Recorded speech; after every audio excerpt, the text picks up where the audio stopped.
Nós hoje estamos aqui vendo as notícias do The Times of Israel, né? Temos aí como pessoa aí que sempre aparece nos vídeos, nas notícias do mundo inteiro, o presidente Trump, né? América do Norte, ou Estados Unidos da América. E na primeira página diz que Trump diz que vai ficar fora das eleições israelenses neste ano. Ele pode ficar, mas ele pode também endossar alguém no futuro. A gente vê que o presidente Trump tem uma política externa de influenciar em quase todos os países, né? E aí a gente vê essa notícia aí, em que ele diz, né, que ele se recusa a endossar qualquer candidato israelense nas próximas eleições nacionais, mas diz que pode fazê-lo no futuro, né?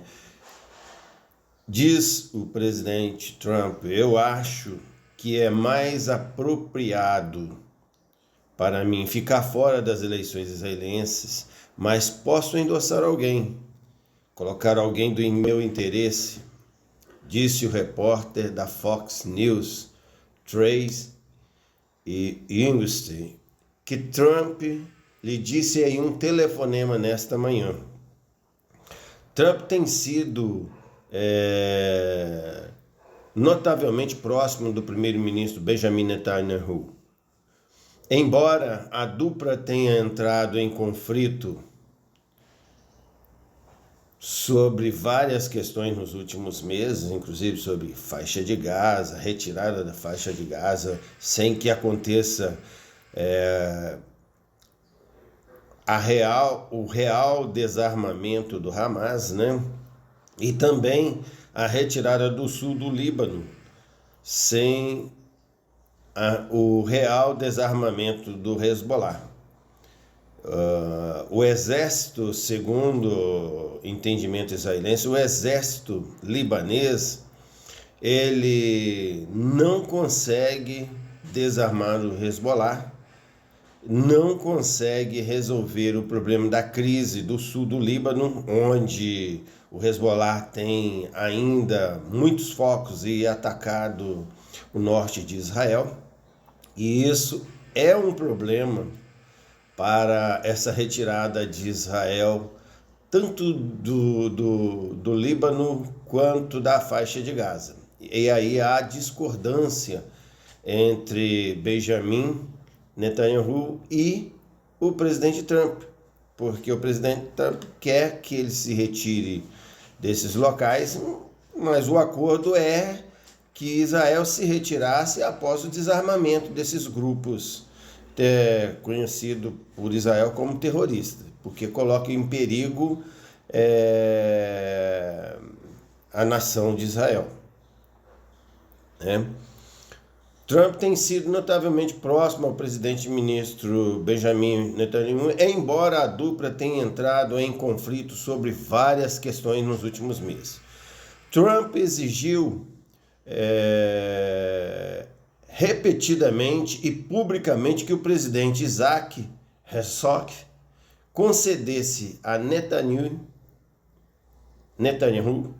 um perdão total em seu caso de corrupção em curso, mas Trump também elogiou o líder da oposição, Yair Lapid, no passado.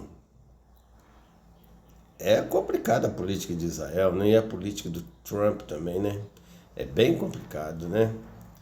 A gente vê isso aqui que não é fácil comandar a nação de Israel, ao mesmo tempo que não é fácil também ser amigo do Trump. A mesma hora que ele defende um, ele defende o outro, ele joga nos dois times, né? Vamos dizer assim, ele joga no time, por exemplo, do Benjamin, mas joga também no time da oposição. Então, a pergunta é, eu acho que o mundo todo faz essa mesma pergunta. A Europa cada vez mais tem feito essa pergunta. A América do Sul cada vez mais tem feito esta pergunta. E eu acho que a própria Rússia e a Ucrânia têm feito essa pergunta. Até onde se pode confiar nos Estados Unidos da América? A resposta clara é que dificilmente você pode confiar em um outro país, principalmente a sua segurança. O preço que você vai pagar por isso pode ser muito alto. Nenhum país que confiou nos Estados Unidos até hoje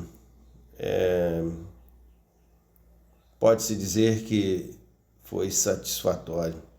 Até nesse momento, o único país que talvez possa falar alguma coisa a respeito disso é Taiwan. País não, né? A única ilha, né, que pode falar alguma coisa a respeito disso é Taiwan.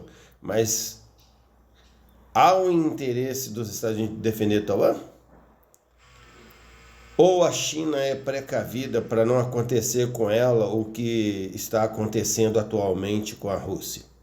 Sofrer vários tipos de sanções, ter dificuldade no seu comércio. A China é um país muito grande, com uma população enorme, precisa comprar e vender para trazer riquezas para o seu país. E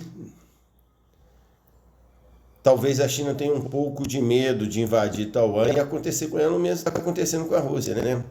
A Rússia invadiu a Ucrânia, sofreu vários tipos de sanções, está sofrendo, sua máquina de guerra está sendo destruída, né? Seu exército está sendo destruído e no fundo, o que a Rússia está ganhando com isso? Está só perdendo, está perdendo politicamente, está perdendo comercialmente, está perdendo sua máquina de guerra, o que fazia a Rússia o segundo maior exército do mundo já se foi, né? A Rússia continua forte? Continua, mas até quando vai encontrar, vai aguentar? Até porque a Rússia tem recebido com certeza muita ajuda por detrás das cortinas da China, de alguns países da Europa mesmo, que continuam comprando petróleo russo, da Índia, da Coreia do Norte, Brasil. Então, ou seja, a Rússia ainda tem recebido muito apoio ainda. Há muita coisa por trás desse mingau que a gente não tem conhecimento, né? Porque se quisessem realmente parar a Rússia, já teriam parado. Bloquear tudo que é dela, né? Mas não. A Rússia tem recebido muito apoio ainda e por isso ainda está se mantendo. A Ucrânia, por outro lado, tem resistido aí, né, às investidas da Rússia, que não é fácil, né? Se você vê a dimensão que é o país chamado Rússia e a dimensão que é o país chamado Ucrânia, literalmente Davi e o Golias, né? A Rússia é um gigante, um poderio militar era muito grande, e é ainda. E a Ucrânia é um Davi, pequeno pastor de ovelhas, um país que tem se mostrado de uma força comunal desconhecida para defender o seu território. E quando se olha no mapa e vê Ucrânia e Rússia, fala, a Ucrânia não tem chance não. A Rússia é muito grande, com a população muito maior, mas a resiliência ucraniana, a força ucraniana e a vontade de defender o que é seu da Ucrânia tem colocado a Rússia em dificuldades muito grandes, né? Várias refinarias têm sido destruídas. Agora os depósitos, né, de mercadorias da Rússia também tem sido destruído. Então a Ucrânia tem focado em destruir a infraestrutura russa, ou seja, a máquina que financia a guerra russa contra a Ucrânia. E tem levado a guerra para dentro da Rússia. Isso tem trazido problemas sérios para a Rússia, né? Politicamente, porque a Rússia nunca poderia imaginar que poderia ter Moscou atacado um dia, né? Você me dizia que se Moscou fosse atacado um dia, era guerra nuclear. Inclusive mudou suas leis, as suas determinações militares para contra-atacar caso Moscou fosse atacado por algum país. E Moscou vive sendo bombardeado por mísseis, drones ucranianos e que atinge o alvo e que traz grandes problemas para a população civil, para a população russa. O Vladimir Putin tem percebido isso. Uma guerra que ele esperava ganhar com 3 dias, desde 2022, né, se eu não me engano, fevereiro de 2022. Nós já estamos chegando em 2027, quer dizer, quase 5 anos de guerra. Isso se não contarmos a invasão russa da Crimeia em 2014. Então, assim, é uma guerra complicada para a Ucrânia, mas também é uma guerra complicada para a Rússia. A Rússia se meteu em um território em que muitos soldados russos, muitos homens russos estão enterrados lá. A troco do quê? A gente pergunta, né? Se a Rússia já é uma das maiores potências em armamentos militares, né? E é uma das maiores potências em produção de petróleo, é uma das maiores potências em território, é o maior país do mundo.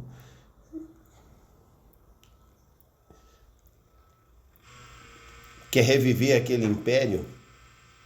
Para quê? Me lembro do filme Gladiador, em que se fala na glória de Roma. Então, na glória hoje do Império Russo. O Império Romano se desfez, né? Os líderes que tinham grandes sonhos partiram e o Império Romano se desfez, assim como hoje o Império Russo, que já foi um grande império, que também teve a União Soviética, logo que foi um grande império, né, dominou a região da Europa Oriental praticamente toda. Né, e hoje, mesmo perdendo a maioria desses países, eles tendo se tornado independentes, a Rússia ainda é o maior país do mundo, com grandes riquezas. E quer mais. E por querer mais, está perdendo quase tudo. Que isso sirva de lição para a China, sirva de lição para o Irã, que isso sirva de lição para países que têm aí o intuito, o desejo de se tornar impérios novamente. Essa era já se passou. Hoje é cada um administrar o que tem, procurar conviver bem com todos os seus vizinhos e parceiros comerciais. E o que vai trazer riqueza hoje para o mundo e para as nações são, na verdade, o comércio que eles fizerem com o resto do mundo. É o comércio mundial que vai trazer riqueza para as nações, para os povos, vai mudar a vida dos cidadãos, né? Vai trazer saneamento básico para os países, investimento em infraestrutura asfáltica, naval, aeroespacial, que vai mudar a vida do cidadão. As guerras só vão destruir os países e mostrar o quanto a humanidade ainda precisa evoluir. Não vivemos mais momentos de guerras, de conflitos, de disputa por territórios. Muito menos na política. Se fôssemos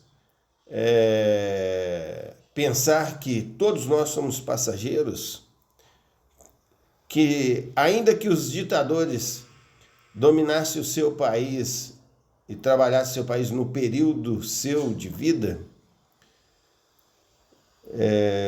seria ainda muito cruel, mas seria ainda de uma certa forma aceitável pela humanidade.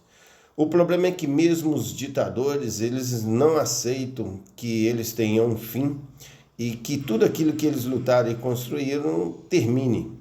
Eles querem passar essa herança para seus sucessores, né? Continuar o mesmo tipo de vida e de governo que eles vinham fazendo.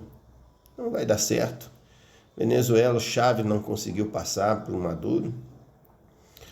Os ayatollahs não vão conseguir passar isso, geração em geração, uma hora isso vai terminar. Alexandre o Grande teve que seu reino, seu império dividido, acho que, se eu não me engano, pelos seus, acho que são 6 generais, 5 ou 6 generais, dividido o seu império. O Império Otomano ficou ali com a Turquia. Tem influência em alguns outros países, mas áreas que foram dominadas por, como Síria e outros mais, mas hoje tem a Turquia. O Império Romano se dividiu em várias nações, como a gente vê, e o que restou hoje é só a Butina na Europa, né, que é a Itália. Tem influência, lógico, a gente vê resíduos do Império Romano em vários países, até na Inglaterra, mas teve um fim. Os faraós, né, que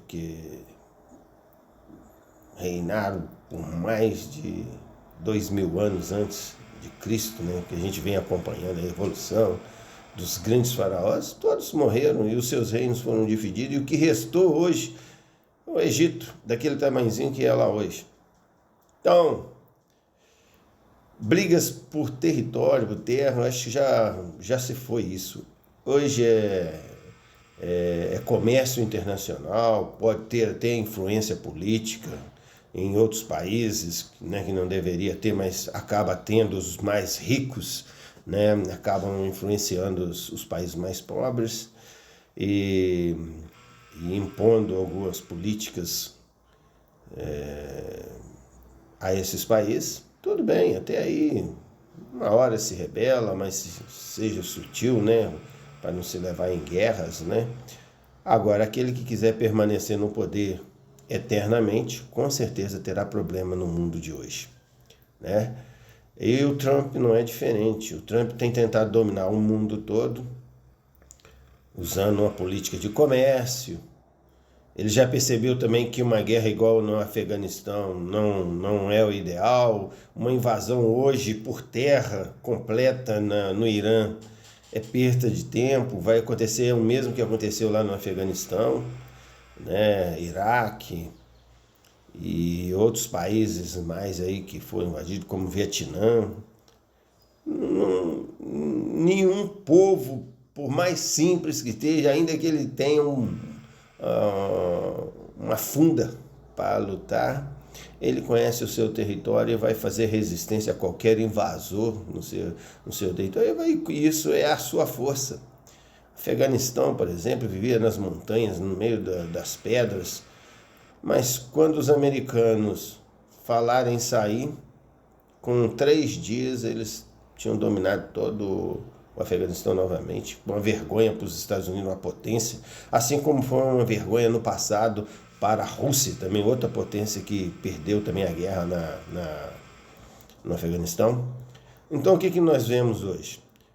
São influências políticas e influências comerciais, né, que devem persistir.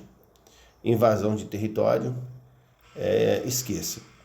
Israel tem que resolver de uma vez por todas esse problema com a faixa de Gaza, tirando o Hamas do poder, assim como tem que resolver também de uma vez por todas com o Líbano,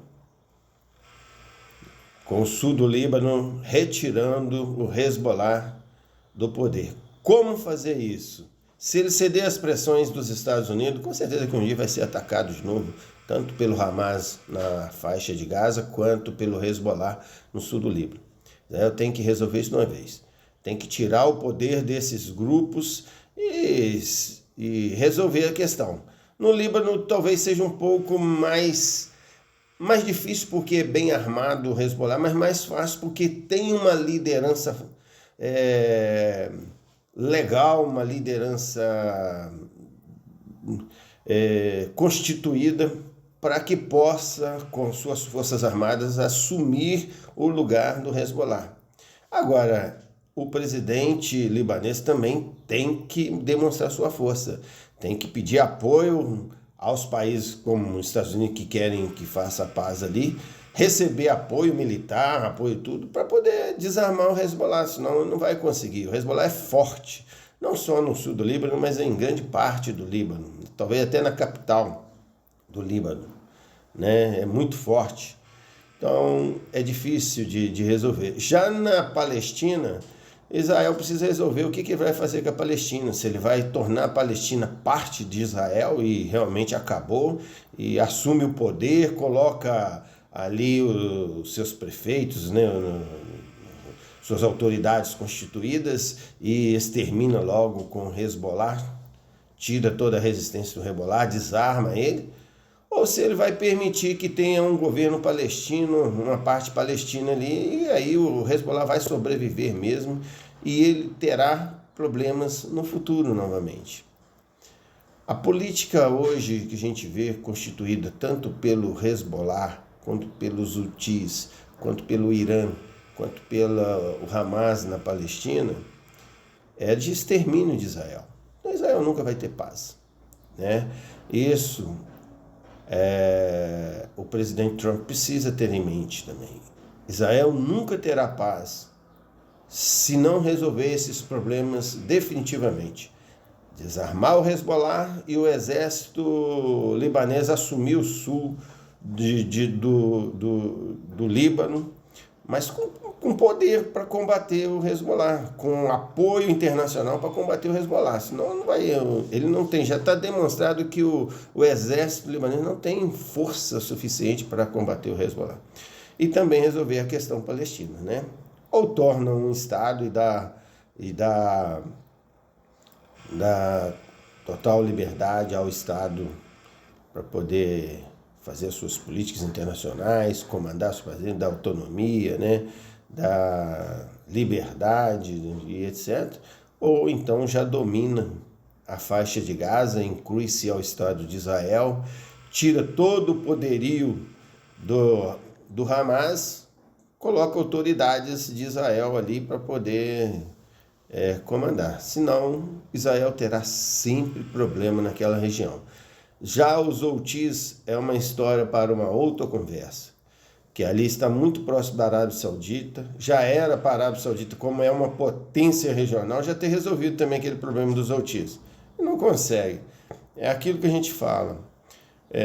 O povo da região, ele acaba sendo, mesmo estando menos armado que outras nações, ele ainda é muito mais poderoso do que as outras nações, porque ele conhece o terreno, conhece o local, ele acaba dominando o local e o outro país de fora não consegue invadir ali.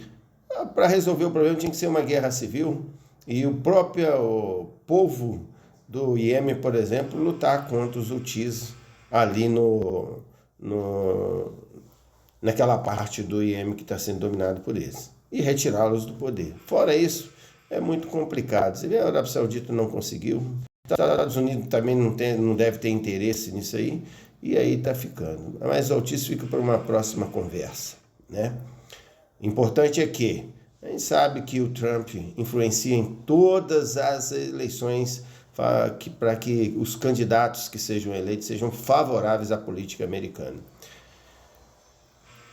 Já deu uma deixazinha disso de Israel, com certeza estará dando uma deixazinha dessa também no Brasil nas próximas eleições e outros países mais, como ele tem influenciado, né? Fez isso agora vários países da América do Sul, prendeu Maduro na Venezuela, está pressionando Cuba a fazer mudanças lá. Ele sabe que invadir não é muito bom, mas tem outras formas de fazer pressão nesses países para mudança de regime sem às vezes precisar invadi-los. Vamos aí aguardar as cenas dos próximos capítulos. Essas notícias a gente tem baseado aí no The Times of Israel, né, e outros meios, outras mídias mais aí de comunicação. Tá? Um abraço para todos. Muito obrigado a todos que nos ouviram até nesse instante.